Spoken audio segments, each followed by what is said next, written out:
February 14, 2023, not safe for work news update. President of Moldova spoke of Russian plans to organize a coup in the country of citizens of the Russian Federation, Belarus, Serbia, and Montenegro to attack government buildings and topple the government. Russia wouldn't do that, would they? Israel is on the verge of explosion, says President Herzog. We are on the brink of constitutional collapse and of a domestic violent confrontation. It's like the world's falling apart. On the home front, I would say that you've heard about the train derailment in Ohio by now. And if you're following this channel, then you have, because I have talked about it and I've shared posts about it. But there's a good possibility that you haven't heard about it because the news is being suppressed from sharing this story. But the deal with this train derailment in Ohio is that the cars were carrying vinyl chloride. Exposure to vinyl chloride may increase a person's risk of developing cancer.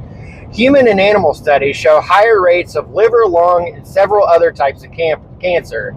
Being exposed to vinyl chloride can affect a person's lungs, kidneys, spleen, nervous system, blood, and life. Pretty deadly. There's already been over 4,000 fish found dead in the water. They don't even know how many birds have been affected because birds don't stick around like the fish do. And residents in the area are being urged to go get checked out by doctors, not because they're already contaminated, but so that there's documented proof that nothing was wrong with them before the spill.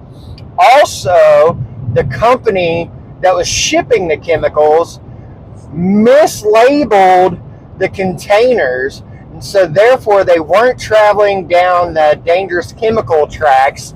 They were going down the normal ones, which is why it's had such an effect on the population. On top of that, vinyl chloride wasn't the only chemical on the train. There was also phosphagen, if I'm saying that correctly, which is carbonyl chloride, is used in pesticides. But during World War I, it was used as a choking gas, chemical warfare, because it stayed low to the ground and congested your lungs and killed you.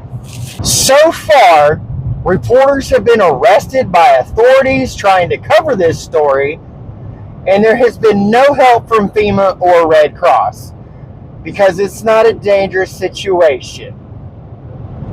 And then yesterday, February 12, 2023, a train derailed in South Carolina, and a couple hours later, there was a train accident in Houston, Texas, when an 18-wheeler was stuck on the railroad tracks and the train hit it. That train was also carrying hazardous materials, and the driver of the 18-wheeler died. So now the question is, did they move from attacking substations to attacking the railroads? Or is this just coincidental accidents after we didn't pay attention when the railroad workers said they were going to go on strike if we didn't do something about the safety of the railways? And if this is yet another attack on our infrastructure, who is it from? Is it from Russians? Is it from the U.S. government? Or is it from domestic terrorist groups? Something like Antifa or maybe white supremacist groups? We don't know because we're not being given the truth and the information. They're hiding stuff from us, which really kind of makes you wonder. Remember, guys, don't be a statistic. Get your shit in order. Stay ready so you ain't got to get ready.